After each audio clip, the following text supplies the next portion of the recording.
Olá, pessoal, tudo bem? Hoje, na aula de ciências, nós vamos falar sobre a poluição da água. Então, a água é um bem extremamente necessário e importante para a manutenção da vida no nosso planeta. Mas apenas uma parcela mínima dessa água da Terra é potável e própria para o consumo humano.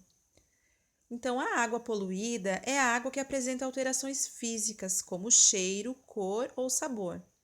E a água contaminada é a água que contém agentes vivos que podem causar doenças, sejam eles bactérias, vermes, protozoários ou vírus. Essa água, então, não é própria para o consumo, né? E existem causas dessa poluição das águas do nosso planeta. Então, lixos, esgotos, dejetos químicos industriais e a mineração sem controle. Então, quais são os principais poluentes da água? Né? Então, os agrotóxicos utilizados na agricultura, eles penetram no solo e contaminam as águas subterrâneas que se encontram nos lençóis freáticos. Os diversos resíduos, ou seja, o lixo que é descartado, também é uma grande fonte de contaminação da água, especialmente os resíduos domésticos e os resíduos industriais, né? Mas também temos os resíduos procedentes dos navios. Além destas fontes de contaminação, outra fonte são as chuvas ácidas, que é a precipitação de água ácida. Isso ocorre porque a água dissolve as substâncias, inclusive os gases e ácidos que são eliminados pelas indústrias, fazendo com que a água precipitada se torne corrosiva por causa da acidez. Os lixões também são um dos principais poluentes da água. Eles, além de contaminar o solo, eles penetram na terra, contaminando também o lençol freático. A água própria para o consumo, então, é a água potável. Essa água, ela tem características próprias. Ela é incolor, ou seja, ela não apresenta nenhuma cor. Ela é inodora, ou seja, ela também não possui cheiro.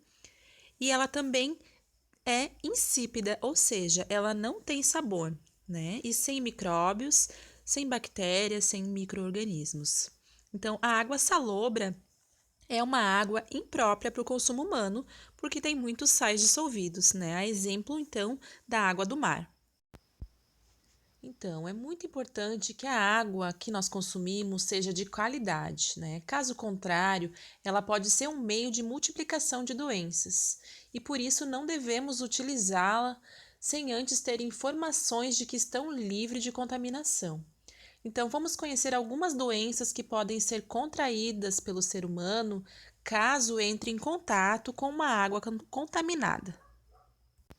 Esse contato pode se dar através da ingestão da água contaminada, né, comendo alimentos lavados com essa água ou até mesmo tomando banho em águas poluídas.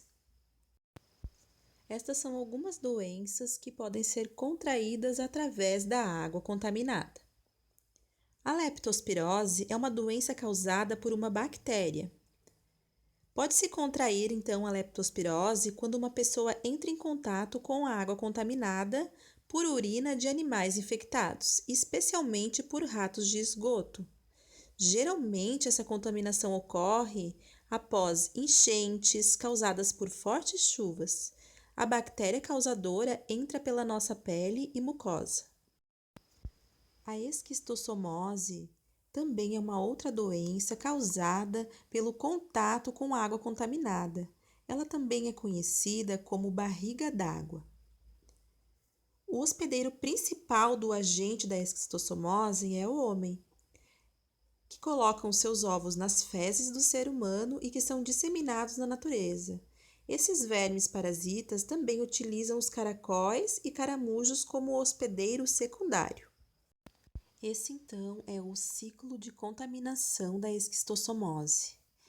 Uma pessoa com esquistossomose tem como sintomas hemorragia intestinal, enfraquecimento e lesões no fígado, no pâncreas. Então, o que nós podemos fazer para evitar? Não entrar em contato com água que contém o caramujo e não deixar que as fezes humanas contaminem a água são alguns cuidados que nós devemos ter, então, para evitar essa doença. Então, tem alguns cuidados que nós podemos estar tomando para evitar essas e outras doenças que podem ser causadas, então, pela água contaminada. Primeiramente, nós devemos cuidar então do nosso lixo, né? Separar o lixo, colocar ele nos locais corretos, né? Não jogar lixo nos rios, lavar sempre bem as mãos, nunca tomar água que não seja potável, lavar bem os alimentos, de preferência com água diluída em água sanitária, e tomar banho e consumir sempre água limpa. E vocês já pararam para pensar então como essa água limpa chega até as nossas casas? Como se dá então esse processo de purificação da água? Então, a água que chega às nossas casas e a água que consumimos passa por vários processos nas estações de tratamento, né? Essas etapas elas devem ser realizadas para deixar a água própria para o consumo. Então, a primeira etapa seria a cloração, né? Adicionar o cloro à água para facilitar a retirada de matéria orgânica e metais. Após o cloro, a água recebe o cal, então, e a soda para ajustar a sua acidez. A terceira etapa seria a coagulação. Em seguida, então, adiciona-se uma substância coagulante, agita-se bastante a água para que as moléculas de sujeira possam se juntar. A quarta etapa seria a floculação. Depois, então, coloca-se uma substância que ajuda as moléculas de sujeiras agrupadas a se formarem flóculos ou partículas que possam ser retiradas da água. Após essas etapas, então, a água passa por um processo de filtração, né? Ela segue por uns tanques que funcionam como filtros. Nesses tanques contém pedras, areia e carvão ativado que retém a sujeira que ainda ficou na água mesmo depois de todas as etapas por qual ela passou, né?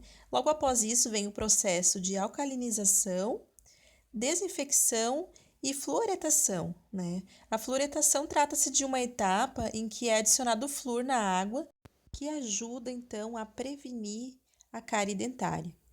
E finalmente, então, chega às casas e aos edifícios por meio de tubulações através de bombeamento, então é levada até os reservatórios de água. Esse processo, então, de tratamento da água faz parte do saneamento básico, né? O que é o saneamento básico? Ele é um conjunto de serviços e infraestruturas e instalações, né, que visam, então, proporcionar aos habitantes uma situação mais saudável e higiênica de vida, né? Então, o abastecimento de água potável são as atividades de infraestruturas e instalações necessárias ao abastecimento de água potável às pessoas, então, desde a captações até as ligações prediais e respectivos instrumentos de mediação. Então, abastecimento de água para a população com qualidade compatível e com a proteção da saúde em quantidade suficiente para garantir, então, as condições básicas de conforto. Também fazem parte do saneamento básico, então, a manutenção do sistema de esgotos, coleta, transporte, tratamento e disposição final adequada dos esgotos sanitários, desde as ligações dos prédios até o final no meio ambiente. A limpeza urbana e manejo dos resíduos sólidos, né, coleta de lixo, transporte, tratamento e a destinação final do lixo doméstico, comercial e de serviços industriais também. Portanto, o saneamento básico, então, é uma obrigação do governo e é um direito de todo cidadão, né? Mas, em muitas partes do mundo, sobretudo nos países mais pobres, ainda não há saneamento básico, né? E a população dessas localidades sofrem sem água potável e com as consequências dessas condições precárias de higiene, né?